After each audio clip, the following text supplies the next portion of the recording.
Before we get into this movie, it's a live action movie. It came out about a week ago. We've had to keep rescheduling our videos, and Josh was supposed to be on here tonight, and then he had something come up, and so it's like, hey, we're running through with this because by now, anyone that wanted to see it over Memorial Day this weekend saw it.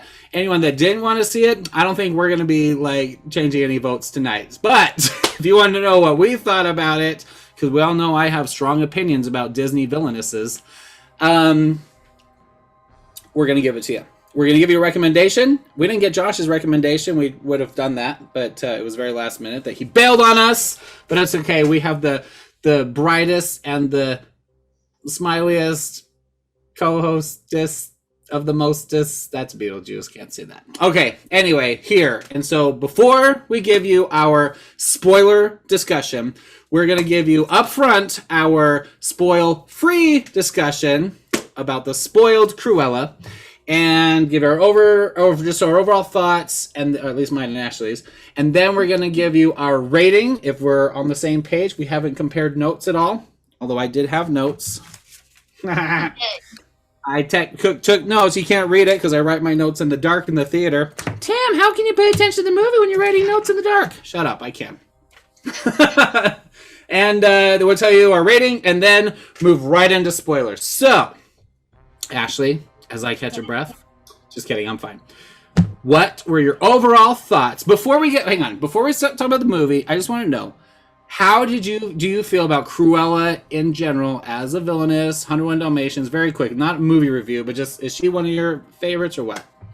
I like her. She's not one of my favorite villains, but she's like my number 3, I think. How is she not one of your favorite if she's your number 3? Because my number 2 are like so high.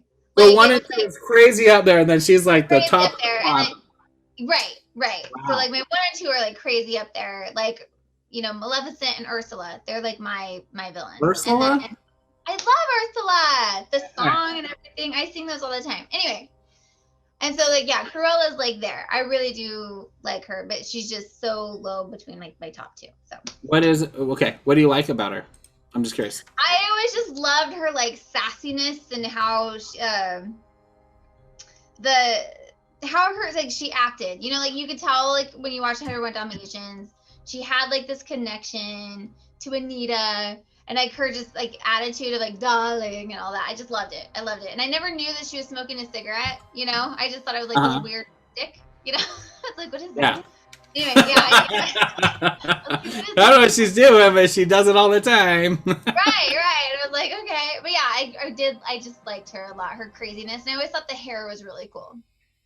The salt and pepper hair. That's exactly why I left my hair like this, because I said, this is what you get. And I wore a white shirt on purpose, and now I'm being blinded because I have not played with the temperatures of this new light on my... I'm trying to look up something specific. About what you were just talking about, but dang it, can't find it. Where is it? Shoot.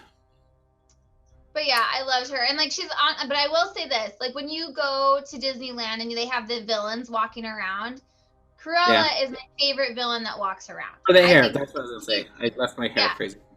She's hilarious. The actors they have play her in the park, she does the pen thing and everything, and it's she waves her hand like this with the pen. Okay, fair enough. Man, yeah. Okay, well, I was going to find my I did a movie review. Oh no, I didn't. I did a top 10 list on a blog like 12, 13, 14 years ago. And in that, I did my top 10 Disney villainesses, and I was going to pull up my reasoning why Cruella was on my list to tell you what I thought. But I can't find it, and it's... doesn't matter. Let me just say, I don't like Cruella. I wasn't really looking forward to this movie. And after I saw the first trailer, I thought it was like a spy movie. I was like, why are we making her some spy or something? I was like, this is ridiculous. This is way too much. You're trying to write too much for the background of a character. Not like Maleficent. At least she's in a fantasy world where you give her some... She already had like magic and stuff. It's a different world. We want to try to understand that. This was like, hey, this is a human being in London. trying to kill some dogs. We don't need to make her a spy. But it wasn't. It was a heist movie, which I was very surprised by. But Cruella, as much as I didn't like her, she scared the crap out of me, Ashley. I was horrified as a kid of Cruella because, like Pinocchio, this movie is all about kidnapping. I hate Pinocchio for that. Every scene in Pinocchio is about kidnapping, and this one it's all about dog napping, but you bring the dogs in and you fall in love with them. They have great voice acting, and there's like personalities and stuff that they're little kids essentially being kidnapped and hostages. And I'm like, that's horrible. And that was my biggest fear as a kid was kidnapping. I was terrified of it. Young kid in the 80s. But anyway, that's why Cruella, even though I didn't really like her, she was obnoxious and whatever. At least she was horrifying. That last scene and when she's driving, bloodshot eyes and all crazy and everything, doesn't get more intense than that in a Disney cartoon. And so we move into this. I'm like, all right, I love Emma Stone, but I don't need her to be some magic jewel thief or whatever I thought she was going to be from seeing the trailer once. I only watched trailers once, remember, Ashley? It wasn't. Overall thoughts. I thought it was really good. I was blown away by how much I liked it. What about you? I really, really liked it. I was stoked about it. I was happy. It's worth it. Did you go into it thinking you were going to like it? I did, because again, I liked Cruella, but again, I didn't want to set my, standards too high. Expectation. Yeah, that's it. I didn't want to put my expectations too high, but I was like, I like Emma Stone. I love Emma Thompson, so I was like, she played the Baroness. Yeah. And so I was like, okay, I'm really looking forward to this, but I'm going to have an open mind because I know nothing about her, origin story or anything. So I was like, this will be great. This will be fun. And so I just went in and I loved it. Right. Well, as much as I love the movie, it was really funny. The cinematography and stuff was really fun. The fashion. I can't wait for this to be nominated for the costume design in the Oscars. If it doesn't win, I'll be blown away by whatever other movie does win. If this movie doesn't win in the costume design, then it's not like something compared to like Lord of the Rings or something crazy and epic like that. I don't see anything else that's coming out that would be compared, but it's all political if this doesn't win costume design, because it was amazing and such a huge variety of different styles and everything as it went through kind of the eras. Even it starts off with young Cruella, even her hairstyle and stuff like that when she was really young. It was so cool to see the transitions and everything with her attitude and her transitioning. I don't want to spoil anything about stuff, but there was a lot of tone differences throughout the story with her. That a lot of that stuff came out with the attitude and what she was experiencing in the story. I love that. I loved how detailed that was. The fashion was amazing. Cinematography was amazing. The music, I just say, I don't have a lot to get into. The soundtrack is amazing. It's incredible.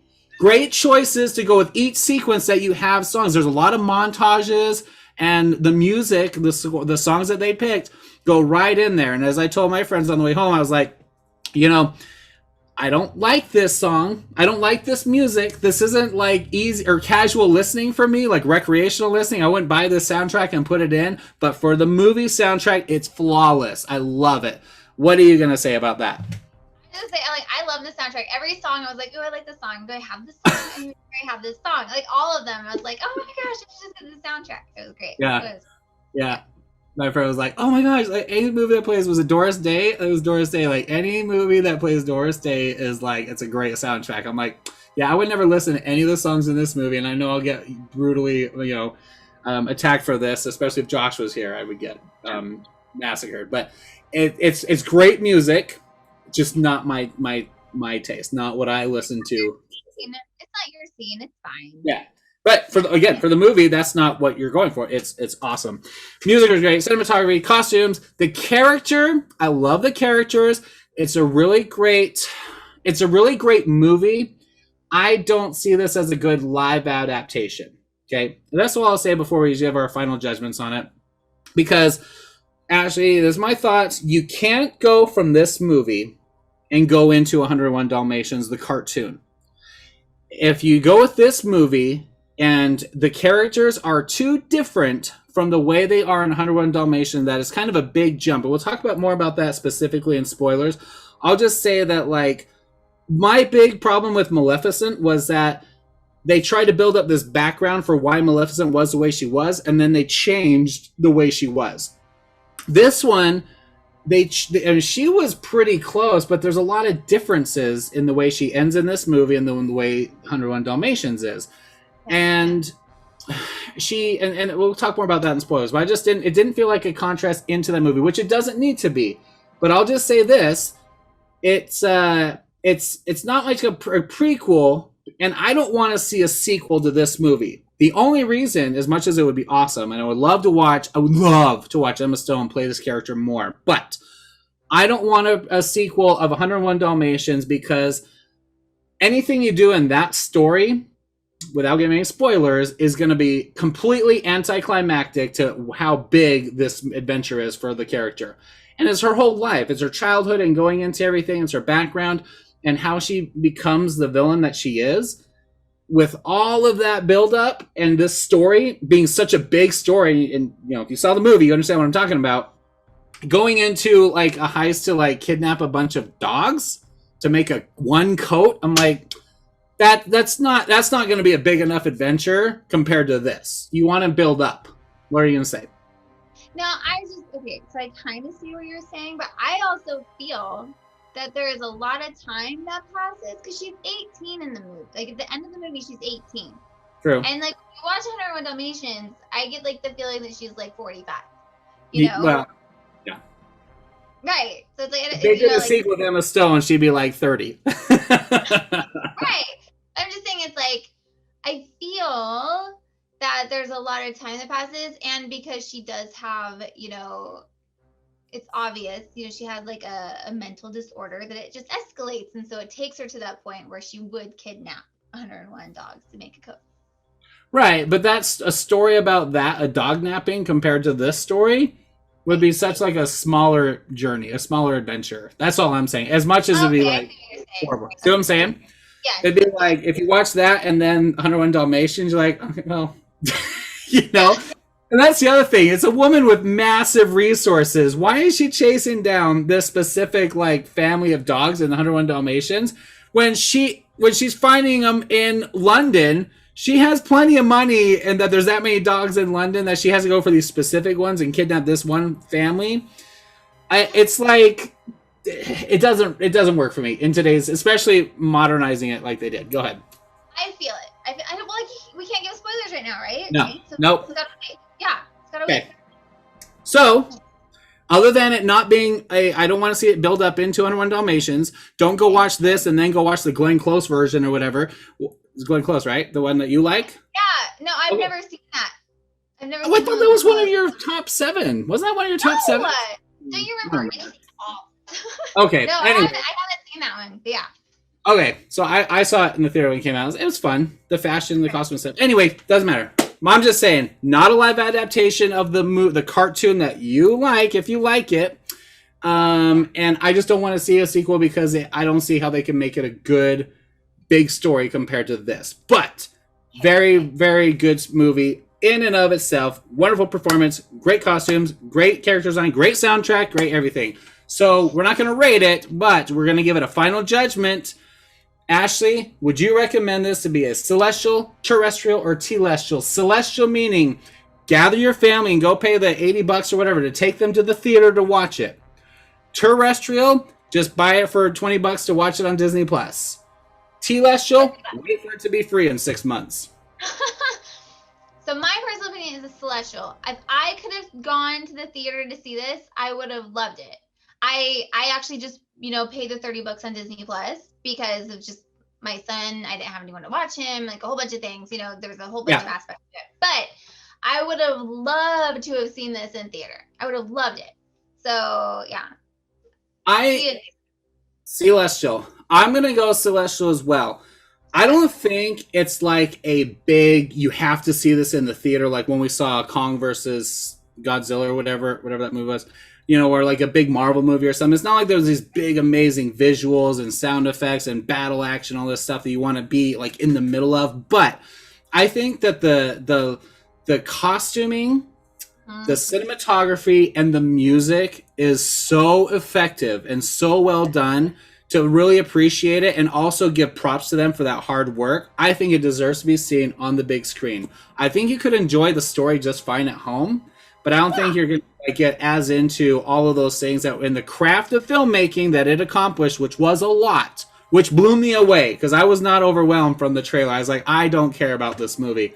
But when you see it in the theater, I think it's a very enveloping, I say it that way, experience. Yeah, I think you're in there and you feel with her. There's a lot of emotion in this story too.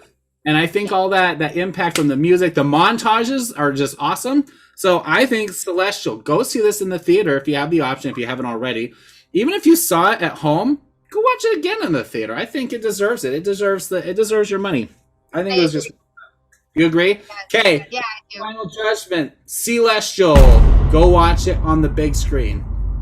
Now we're going to go into spoilers, but if you want to cut this off now, go to the theater, then come back and watch the rest of it.